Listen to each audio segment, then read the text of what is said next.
Vamos a hablar hoy del manejo del resfriado común. Esto es un corte transversal de la cara y cuello, donde vemos las fosas nasales, la boca, esto sería la lengua, comunica fosa nasal con la boca en la faringe, este órgano de aquí es la laringe, hacia aquí va vía respiratoria por delante y hacia allá atrás vía digestiva. Otras formas de llamar al resfriado común es catarro de vías altas, catarro común, rinofaringitis aguda o infección respiratoria aguda de vías altas. Normalmente son infecciones víricas, son agudas y son autolimitadas, quiere decir que empiezan y terminan aunque nosotros no hagamos nada. La frecuencia del catarro común es muy elevada, mucho más elevada de lo que pensamos habitualmente. Normalmente hay entre 3 y 9 episodios al año en preescolares y de 2 a 6 episodios al año en escolares. Esto quiere decir que es normal que casi todo el año un niño en edad preescolar esté acatarrado. La causa, como hemos dicho, es vírica. Hay más de 200 virus conocidos que lo pueden producir. Los más frecuentes son el rinovirus, coronavirus, el virus sincitial respiratorio para influenza e influenza. Y menos frecuentes son los adenovirus, enterovirus y reovirus. Es más frecuente el catarro común en invierno. Hay factores que aumentan la susceptibilidad. Estos factores son que el niño sea lactante y preescolar, o sea que sea pequeñito, que vaya a guardería aumenta el doble o el triple la susceptibilidad de coger un catarro, que los padres sean fumadores y el hacinamiento. La transmisión del catarro se produce o bien por gotas grandes o por gotas pequeñas. Las gotas grandes son gotas de secreción respiratoria que lleva el virus dentro, que cuando estornudamos o tosemos salen las gotas y se inoculan directamente en la nariz o en los ojos de otro niño. Y las gotas pequeñas son gotitas que no vemos, que se depositan en los objetos, en las manos o que quedan en el aire y que de esa forma se transmiten a otros niños. El periodo de incubación del catarro común es de 2 a 5 días y los síntomas más frecuentes son muy parecidos a los del adulto.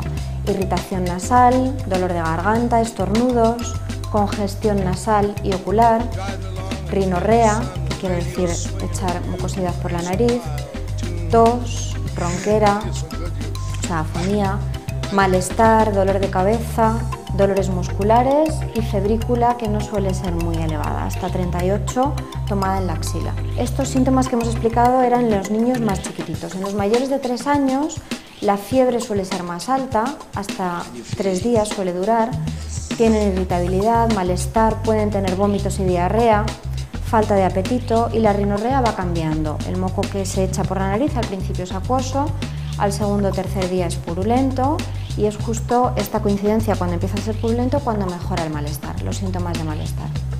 La duración del catarro común suele ser lo que es el periodo de malestar más intenso entre 5 y 7 días y la rinorrea y la tos suele durar hasta 2 semanas.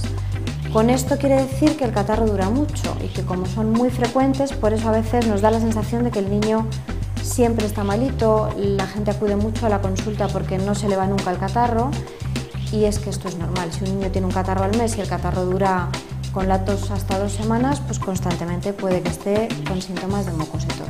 Normalmente el catarro común no se complica, pero a veces sí. Las complicaciones más frecuentes del catarro común, la más frecuente es la otitis media aguda, la inflamación del oído, del tímpano, que da fiebre, otalgia, que es dolor en el oído, e irritabilidad. Otra de las posibles complicaciones, aunque es menos frecuente en niños, es la sinusitis. Ahí, en este caso, la rinorrea, lo que tenemos que detectar, la rinorrea, que es el moco nasal, dura más de 2 semanas, no la tos, sino la rinorrea. Persiste la fiebre, aunque demos antitérmicos, no se va en 3 días.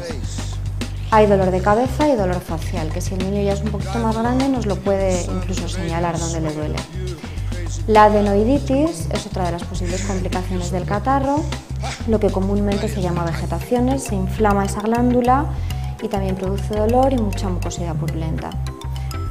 Otra complicación que es bastante frecuente es la sobreinfección bacteriana del moco. Aquí no hay ningún foco en el que el virus se instale en una glándula o en una parte de la anatomía que hemos visto al principio, sino que simplemente el moco del catarro vírico se sobreinfecta por una bacteria y se convierte en un catarro bacteriano que ya no se va a curar por sí solo. Y una última complicación frecuente, pero no muy frecuente, es rara, es la infección de vías aéreas bajas.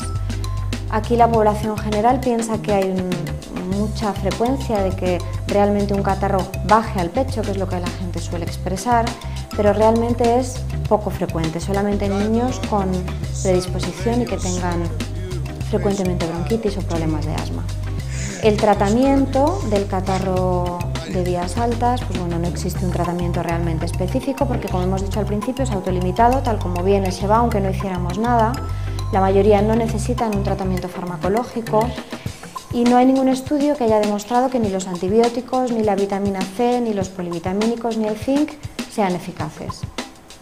Como hemos dicho, el tratamiento del catarro de vías altas o resfriado común no tiene en realidad ninguna solución con ningún tratamiento farmacológico que podamos hacer desaparecer el catarro, pero sí que podemos tratar los síntomas para que el niño se encuentre mejor.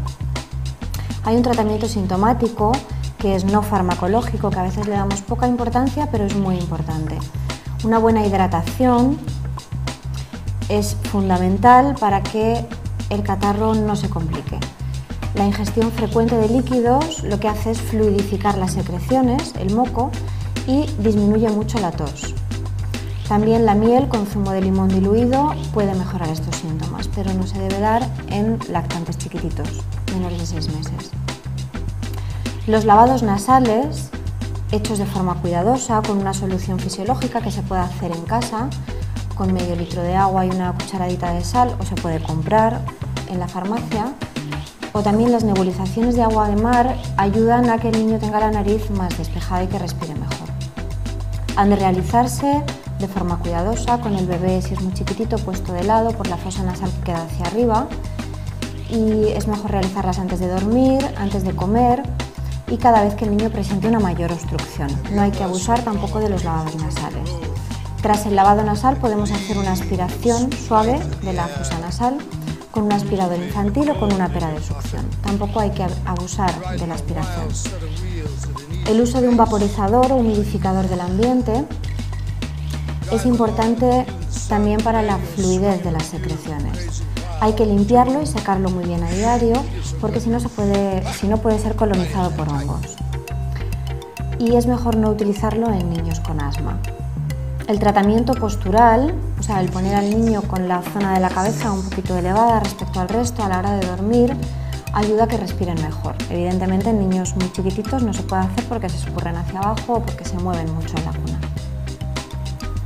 Un medicamento que podemos utilizar, aunque no es imprescindible, pero lo podemos utilizar para calmar los síntomas, es el paracetamol, como antipirético, o sea, para bajar la fiebre, y como analgésico, para quitar el dolor. Como hemos dicho, en los síntomas del catarro puede haber, igual que en los adultos, el niño puede tener un poco de dolor de cabeza, dolor de garganta, malestar, y si damos paracetamol a la dosis de 10-15 miligramos por kilo de peso del niño, podemos mejorar estos síntomas. Las pastillas para la garganta, las pastillas típicas de chupar que llevan anestésicos locales, solamente se pueden utilizar en niños mayores de 6 años. Y otros tratamientos farmacológicos que se utilizan mucho para el catarro, para el resfriado común, realmente son de uso discutido porque no se ha demostrado que mejoren realmente, pero puede producir en algunos casos una mejoría de los síntomas. Estos medicamentos son los antihistamínicos, que no se deben utilizar en recién nacidos, y son más útiles si hay un componente, además del catarro, de rinitis alérgica. Los descongestivos es otro grupo de medicamentos que lo que producen es una vasoconstricción de los capilares nasales y mejoran el goteo nasal, hacen que el niño esté echando menos moco. Son de uso tópico, o sea, se ponen directamente en la nariz y se pueden utilizar en mayores de 2 años. Los expectorantes y los mucolíticos no existe ninguna evidencia de beneficio, aunque son bastante utilizados. Lo que hacen es, teóricamente, fluidificar la secreción, aunque, como hemos dicho, hace el mismo efecto del agua tomada en abundancia. Los antitusivos no son necesarios los primeros días porque normalmente no es el síntoma de la tos el que prevalece al principio en el catarro común. La tos es útil además para eliminar secreciones, para echar fuera el moco que está acumulado en la vía respiratoria, con lo cual no hay que intentar eliminar la tos. Una buena hidratación y tragar frecuentemente alivian la tos. Si la tos es muy seca y persistente, pasados unos días, y dificulta el sueño, sí que se puede usar un antitusivo por la noche. El bromuro de hiperatropio nasal es otro medicamento que lo que hace es disminuir la rinorrea, el goteo nasal y la tos, pero solo se puede utilizar en mayores de 6 años. Los antibióticos solo son eficaces cuando hay una sobreinfección bacteriana. Hemos dicho antes que es una de las posibles complicaciones de un catarro común, que sobre la infección vírica que se está produciendo entre una bacteria y se produzca una sobreinfección bacteriana. En este caso lo sospechamos porque hay una rinorrea de más de 15 días, porque la fiebre dura más de 3 días, porque la fiebre aparece después de los primeros síntomas, de 2 días de síntomas catarrales, no al inicio, o la fiebre reaparece después de 24 horas de que el niño estuviera totalmente sin fiebre. En todos estos casos sospechamos que hay una sobreinfección bacteriana y en estos casos sí que sería útil dar un antibiótico. Es muy importante la prevención del catarro. Sabéis que se contagian mucho los niños de unos a otros y la prevención es muy sencilla, con un hábito de toda la vida muy frecuente y que a veces olvidamos, que es el lavado de manos.